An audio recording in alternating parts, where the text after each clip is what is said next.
Okay. Hi, Coach Ruggiero.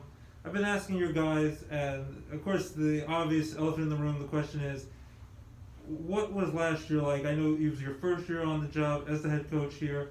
I saw the excitement, the change in culture around this program. When I went to some of your practices, everyone was busting their butt, great conditioning, and right before the season, rug got pulled out from underneath. What was that like? And now we jump a year later, about to start a season, as you said, with a small group of guys. You're hungry, you're finally wanting to play. What's the range of emotions going through you a year later? Well, last year, the culture here before, I didn't know what the culture was, and I had to establish our own culture. And as you said, it was very exciting. We had 26 or 28 guys come out for the program. We wound up keeping 21. And there was so much excitement and so much fight for the league to start. The Monday before we were ready to start is when we got shut down. So you're right. The best analogy is to say that we got the rug pulled out from underneath us. Guys got frustrated. Baseball was shut down, and everybody was the fear of the unknown, not only with academics, but with sports, and with their own families, and their own health, and their own scares that, transpire throughout the course of the year. So, the guys we have back are healthy. We've been testing periodically, and the university has been great with offering the testing and ensuring that everybody is safe and healthy. But we lost a lot of guys through the last 365 days. It's been over a year since the pandemic hit, and we're going into this season with 10 guys. Like I said, we started last year with 21 guys. We had 4 recruits coming this year, then we're down to 2. And we had 5 or 6 returning guys that decided not to play. What happened, it was personal choice. They fell out of sports and discovered the working world, and I respect that. Obviously tried to talk to them. Academics comes first. But when you get some of that money in your pocket, it makes a lot of things easier. So I would never begrudge anybody of that. Told them that they were wanted. The door's always open. But we got to move forward to what we have. And we have a group of kids right now that are really hungry. We have some great position players. We have some good arms. And we're going to make do with what we have, and I think we're going to be successful. I know you were mentioning you might have to do some 9-inning games, try to piece together pitching-wise. You might only have 3 or 4 guys pitching. Overall, what is your philosophy going into the season? I know you probably have a certain way of doing things, whether it's going to be bunt a lot, hit and run, get the ball moving, in a normal type season.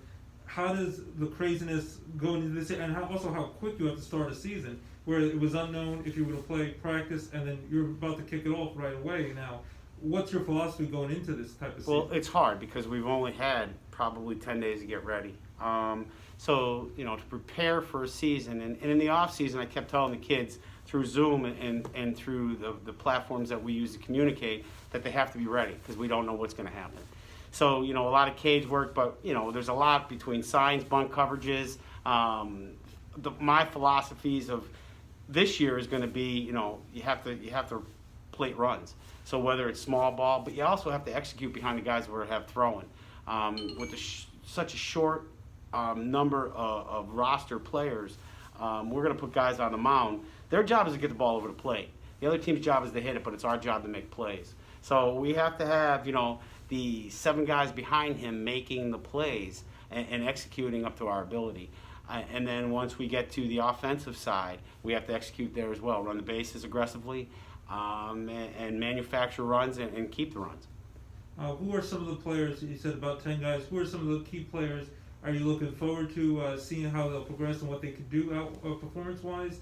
And do you have an idea on captains, if you would be doing I do. I named our 3 captains. They're returning players, Joe Toludo, Robbie McAndrew, and Carson Cachapo. The 3 local guys. Toludo went to Dunmore, McAndrew went to Scranton, and Cachapo went to Holy Cross. They know my philosophies. They've been around me long enough. They know what I'm thinking before I verbalize it.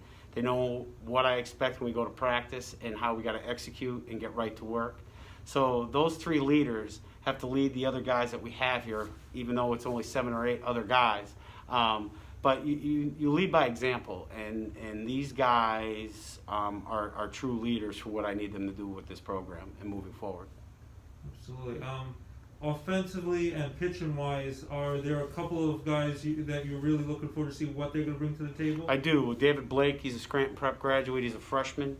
Mark Longo, he's a Mid-Valley graduate. He's a sophomore.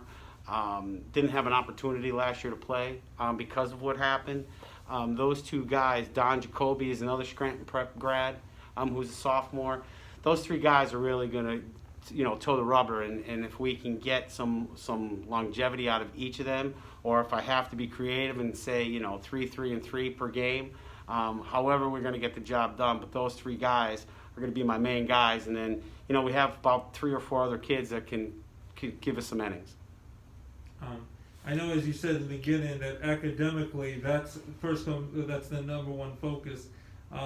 What would you consider a successful season, whether it be a certain amount of wins? I know guys that I talked to earlier, they said consistency was big, just being consistent and a great effort. How would you consider 2021 being a successful season for you? When you get a group of young men, it's very difficult because everybody has their own ideas and their own ideologies on how they are going to approach certain things, and life is going to hit them in the next couple of years. So my philosophy with our program and my philosophy this year is obviously academics, as I said, comes first. Because in a few short years, they're going to be out there in the workforce, and they're going to have to provide, whether it's for themselves, whether it's for a family, and they have to get into that mindset to be successful and not take no for an answer. But life is all about not succeeding all the time. So, our goal is to go win everything. I don't do anything to lose, but I do everything, and I give 110%. So if our guys go out there and give 110%, and the other team beats us, you tip your hat to them. The mindset of us playing and working on the fundamentals and using our fundamentals, errors are going to happen. It's part of the game. But, mental mistakes is what we have to cut down on. And it's the same thing moving forward in the world. If you put your mind to something, you're not going to get a yes for every job interview that you go to. You're not going to get a yes for every raise that you ask for. And these guys, growing up, your parents try to give you everything they possibly can. But it comes a time that they're going to have to realize they're going to take a step to that next level. And that next level is hearing no and seeing doors close in front of them. So they have to, they have to survive, and they move forward by adversity. And by us, with this small knit group, it might not be in our favor on the W side. But if they give 110% and they execute, you tip your hat and you say, okay, how can we build and what can we do better for the next time? And it's the same thing in life. You get told no, how could you build and what could you do differently to change that outcome the next time? Absolutely. The other thing I was thinking about is, well, first off, with protocols, has that been tough to get used to? I'm sure there's a certain amount of testing, temperature checks. What is that like for you and your guys? Is that something that has become second nature? I know a couple of guys say that it's old hat by now, but how are protocols? How is that going to make this season a little more difficult? It is. It's I think by doing it now for a year, everybody gets to.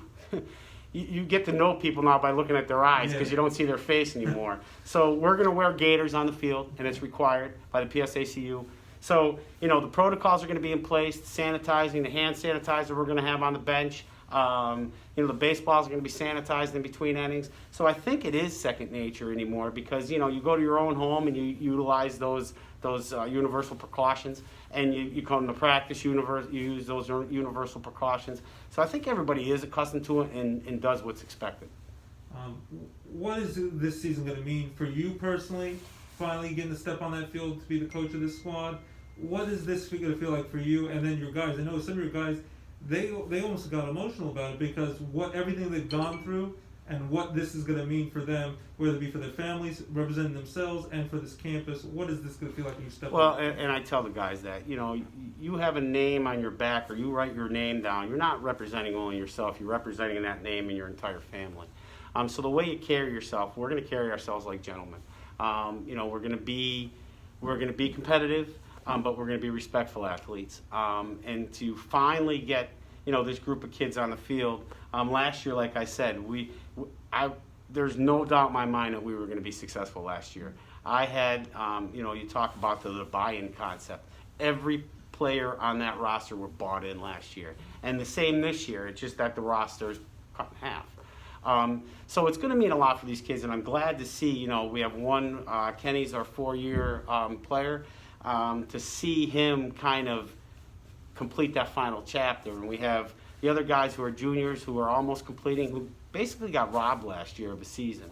So to see them, you know, this craft means everything to me. I played growing up, I played in high school, I played in college, I coached at the high school level, and now coach at the college level. I'm a PIAA official. So to see this all come together, I just love the game. And to see kids go out there, or young men to go out there and really, you know, execute everything they've been taught throughout their whole lives at this collegiate level means everything. And, you know, to have them successful will be just another feather in their cap. And then I know Ken Grunt, we mentioned him last year, coming from Boston Red Sox Major League pedigree. What does he bring as like your right-hand man, helping with that pitching staff? What does he bring to the table? Well, and I told the guys that that's their guy they have to lean on. You know, any arm trouble, we have a trainer, but any questions about, you know, location, pitching, pitches, arm angles, I mean, how could you have a better, you know, tutor than somebody who was drafted and played in the major leagues? So when we brought him here, and I brought Frank Swolinski here, who owns the local travel organization and indoor unit, we kind of tied all those pieces together.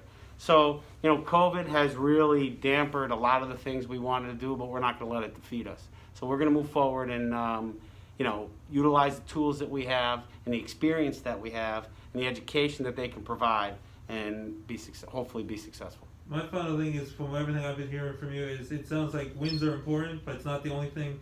It seemed to be a big focus for you is education, being a teacher, being someone they can go to and prepare them for the next step in their lives. How is that important is that for you? And has that always been the case? It's not all, you would love to win as many games as possible, but you have a bigger plan in mind to help. You know, you're a product of your environment. I always say that. So if the environment is a hostile environment, you're going to take that hostility out and go and represent yourself as somebody like that. Education is the biggest part for me. Whether it's education in the classroom and then being successful there, or it's education on the diamond and being successful there. You always learn. You're never too old to learn, and you're never too old to try new things and to experience new things. And you know, you take bits and pieces from that educational piece from different people or different environments, and you mold your own life that way. So these young men are molding their own lives, whether they have kids and they become the Little League coach, or they go off and be a high school coach or a college coach. All these pieces, or get out of the game altogether, but all these pieces are going to help them develop their own lives and develop their own characteristics. And if they could take anything away and one or two pieces and implement them in their own life, it's a success. Absolutely. Thank you very much, Coach, and have a great, successful season. I wish you the very best. Thank you. Thank you very much. And it's Ruggiero. Ruggiero. Okay. Ruggiero. I'm sorry. This is what we got. Gators. So we're gonna give